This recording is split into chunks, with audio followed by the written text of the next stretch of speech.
بسم اللہ الرحمن الرحیم۔ السلام علیکم ناظرین، آج ہم جادوگرنی کے پارٹ 2 کے ساتھ آپ کی خدمت میں حاضر ہیں، لیکن کہانی میں آگے بڑھنے سے پہلے آپ تمام دوستوں سے التماس ہے کہ ہمارے چینل ذرا سی آہٹ کو سبسکرائب کر دیجئے اور ساتھ گھنٹی کے بٹن کو دبا دیجئے تاکہ ہماری نیو آنے والی کہانی کا نوٹیفیکیشن آپ کو مل سکے۔ شکریہ۔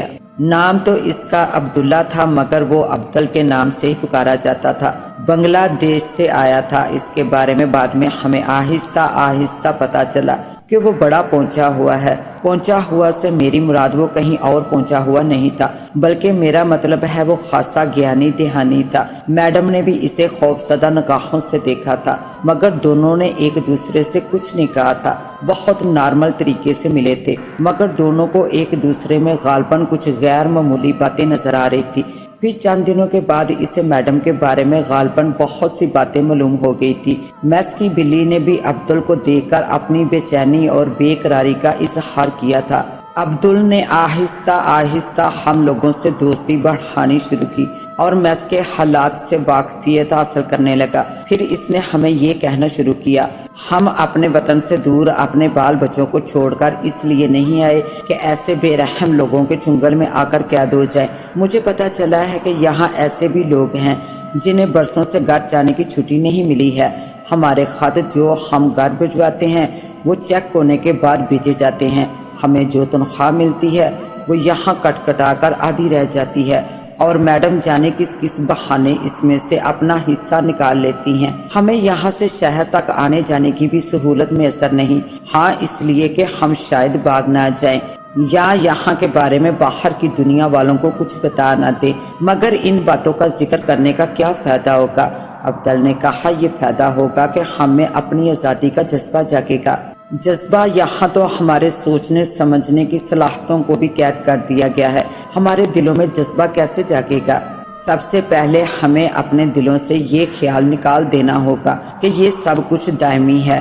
اس حالات سے ہم نجات حاصل نہیں کر سکتے۔ اس سے کیا ہوگا؟ اس سے ہم مایوسی کے اسیب سے نجات حاصل کرنے میں کامیاب ہو جائیں گے، اور جب مایوسی کے بادل چھٹ جائیں گے تو ہم اپنی بقا کی جنگ لڑنے کے قابل ہو جائیں گے۔ اپنی بقا کی جنگ؟ گل شیر خان نے بڑے عجیب انداز میں کہا۔ کیوں، کیا ہم اپنی بقا کی جنگ نہیں لڑ سکتے؟ مگر وہ بلی، سب کا بندوبست ہو جائے گا، میں نے سب کا علاج تلاش کر لیا ہے، بلی کا بھی، اس کی مالکن کا بھی، عبدل نے بڑے اعتماد کے ساتھ کہا۔ پھر اس نے ہم سب کو بتانا شروع کیا کہ میڈم میری جانسن اور اس کے جادو کا توڑ اللہ کے کلام میں موجود ہے۔ ہم اللہ کے کلام سے اس کے جادو کو زائل کر دیں گے، بے اثر کر دیں گے۔ اس کے بعد عبدل نے ہمیں کچھ وظیفے بتائے، کچھ دعائیں یاد کرائی اور کہا، آیت الکرسی پڑھ کر اپنے بدن پر پھونک لیا کرو، اور جب وہ اسیبی بلی سامنے آئے تو آیت الکرسی پڑھ کر اس کے سامنے تھوک دیا کرو۔ اس نے پانی، چائے اور کھانے کو بھی دم کر کے استعمال کرنے کی ہدایت کی۔ جلد ہی ہم نے میڈم اور اس کی بلی کو اپنے سامنے بہت بے بس پایا۔ وہ بلی شیر کی طرح گراتی اور پھر بے بسی کے عالم میں واپس چلی جاتی۔ میڈم کو اس کے جادو کے زور پر معلوم ہو گیا تھا کہ عبدل اس کی سلطنت کو تہس نہس کرنے آ گیا ہے، لہٰذا اس نے موقع ملتے ہی اس پر حملہ کر دیا، جس سے اسے زیادہ نقصان تو نہیں پہنچا، مگر اس کے دونوں ہاتھ فالج زدہ ہو گئے۔ ہم سب اس کو اس حال میں دیکھ کر گھبرا گئے تھے، مگر اس نے مسکراتے ہوئے کہا، گھبرانے کی کوئی بات نہیں، تم سب اپنے اپنے ورد اور وظیفے دہراتے رہو، تم لوگوں کو کچھ نہیں ہوگا۔ اور ہاں، اب تک میں کھل کر جنگ نہیں کر رہا تھا، اب میڈم نے پہل کی ہے تو مجھے جواب دینا ہی پڑے گا۔ اس نے کہا، میرے تکیے کے نیچے ایک تعویذ ہے، اسے تم میں سے کوئی کسی طرح بلی کے گلے یا اس کے پیر میں باندھ دے۔ یہ بڑا مشکل کام تھا اور اس کے لیے کوئی تیار نہیں ہو رہا تھا کہ گل شیر نے کہا، عبدل بھائی یہ کام میں کروں گا، اور سچ مچ اس نے یہ کام کر دیا۔ بلی آنکھیں موندے سو رہی تھی کہ گل شیر خان نے اس کے پیر میں تعویذ باندھ دیا۔ ذرا دیر بعد ہی بلی بیدار ہو گئی تھی، مگر لمحہ بہ لمحہ اس کی حالت میں تبدیلی آنے لگی۔ پہلے وہ بے چینی کے عالم میں ادھر ادھر پھری، پھر اس کی گراہٹ بڑھتی گئی، درمیان میں وہ میاؤں میاؤں بھی کرتی جاتی تھی، مگر اس میاؤں میاؤں میں بڑی بے چینی کی کیفیت تھی۔ میڈم میری جانسن گھبرا کر اس کے پاس آئی۔ کیا ہو گیا ہے تم کو؟ تم کیوں چلا رہی ہو؟ وہ یہ کہتے ہوئے اس کی طرف بڑھنے لگی کہ بلی نے ان پر چھلانگ لگائی تھی اور ان کے چہرے پر اپنا پنجہ مارا تھا۔ میڈم اپنا توازن برقرار نہیں رکھ سکی تھی، وہ دڑم سے نیچے گر پڑی اور بلی نے انہیں جھنجھوڑنا شروع کر دیا۔ مگر تماشا دیکھنے والوں کے لیے حیرانگی کا سبب یہ تھا کہ میڈم میں جہاں زبردست قوت آ گئی تھی اور وہ بلی کو اپنے سکنجے میں دبوچ کر دور اچھال کر پھینک رہی تھی، وہاں بلی دوبارہ اچھل کر ان پر حملہ آور ہو رہی تھی۔ جب وہ دوبارہ اچھلی تو ہمیں یوں لگا تھا جیسے کوئی شیر چھلانگ لگا کر حملہ آور ہو رہا ہو۔ دیکھتے ہی دیکھتے بلی نے میڈم کو لہو لہان کر دیا۔ ان کے چہرے پر ہی نہیں جسم کے مختلف حصوں میں زخم نظر آ رہے تھے۔ اچانک میڈم نے کچھ بڑبڑانا شروع کر دیا، ان کی آواز تیز سے تیز ہونے لگی۔ وہ کیا کہہ رہی تھی ہم میں سے کسی کی سمجھ میں کچھ نہیں آ رہا تھا، غالباً وہ کوئی جادو کے بول تھے۔ ذرا دیر بعد بلی زور سے اچھلی تھی اور جب واپس زمین پر آئی تو اس کا جسم بے حس و حرکت تھا، مگر اس کے قریب ہی ایک نہایت ہیبت ناک عورت کھڑی تھی جس نے منمنائی ہوئی آواز میں میڈم کو مخاطب کیا، مسز میری جانسن، تم نے میرے ساتھ اچھا سلوک نہیں کیا۔ میں اتنے دنوں تک تمہاری جو خدمت کی اس کا تم نے بہت اچھا بدلہ دیا ہے، میں تمہیں معاف نہیں کروں گی۔ یہ کہتے ہوئے وہ اپنی تمام تر ہیبت ناکیوں کے ساتھ اس کی طرف بڑھی۔ روزی رک جاؤ، میری بات سنو، میڈم چیخی، سننے سنانے کا موقع تم نے خود کھو دیا۔ میری جانسن، میرا پورا وجود تمہارے جادو کے زور سے جہنم کی آگ کی طرح دہک رہا ہے۔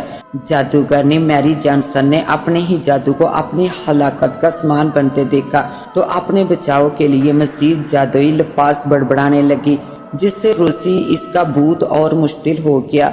جادوگرنی کے جادو نے اس بھوتنی کے آگے پھیلے ہوئے ہاتھوں کو غالباً منجمد کر دیا تھا، مگر حیرت انگیز طور پر اس کے جسم سے 2 ہاتھ اور نمودار ہوئے۔ پھر ان ہاتھوں کی تعداد میں منٹوں کے وقفے سے اضافہ ہوتا گیا۔ پھر اس نے آگے بڑھ کر جادوگرنی میڈم میری جانسن کو دبوچ لیا۔ عجیب منظر تھا، اس بھوتنی کے 2 ہاتھ جہاں میڈم کا گلا دبا رہے تھے، وہاں اس کے دوسرے ہاتھ اس کے جسم کے دوسرے حصوں کو توڑ اور مروڑ رہے تھے۔ ذرا دیر بعد میڈم بے حس و حرکت ہو کر ڈیر ہو گئی۔ اب بھوتنی نے مڑ کر ہم سب کی طرف دیکھا۔ ہمارا پورا جسم کانپ اٹھا تھا کہ شاید یہ ہم پر حملہ آور ہوگی، مگر اس نے منمنائی ہوئی آواز میں ہمیں مخاطب کیا، مجھ سے ڈرنے کی ضرورت نہیں دوستو، میں تم سب کی احسان مانتا ہوں کہ تم لوگوں کی کوشش سے میں اس بدذات عورت کی قید سے رہائی حاصل کر سکی۔ اس نے اس بلی کے اندر مجھے طویل عرصے سے قید کر رکھا تھا۔ ہم میں سے کسی نے کوئی جواب نہیں دیا۔ عبدالبائی کی ہدایت کے مطابق ہم سب دل ہی دل میں وظیفے دہرا رہے تھے۔ روزی کی بھوتنی نے میڈم کا بے حس و حرکت جسم اپنے ہاتھوں میں اٹھایا اور اپنی تمام تر ہیبت ناکیوں سمیت لمحہ بھر میں ہماری نظروں کے سامنے سے اوجھل ہو گئی۔ ہم سب نے خوشی کا نعرہ لگایا اور عبدالبائی کی طرف پلٹے۔ میرے علاوہ غالباً سب کو اس بات کا دکھ تھا کہ اس جنگ کے چکر میں وہ اپنے دونوں ہاتھوں سے مسحور ہو گئے، مگر ہم ان کے پاس گئے تو یہ دیکھ کر ہماری خوشی کی انتہا نہ رہی کہ ان کے دونوں ہاتھ پہلے کی طرح بالکل صحت مند تھے۔ ہم سب ایک دوسرے سے گلے ملے، ایک دوسرے کو مبارکباد دی کہ اللہ نے ہمیں ایک بڑی مصیبت سے نجات دلائی۔ عبدالبائی نے کہا، دوستو یہ بات ہمیشہ یاد رکھو کہ جو لوگ اللہ پر بھروسہ کر کے نیک نیستی کے ساتھ دشمن کا مقابلہ کرتے ہیں، وہ بڑی سے بڑی طاقت کو بھی اپنے آگے زیر ہونے پر مجبور کر دیتے ہیں۔ اس کے ساتھ ہی اب مجھے دیں اجازت، ملتے ہیں انشاءاللہ ایک نیو کہانی کے ساتھ، تب تک کے لیے اللہ نگہبان۔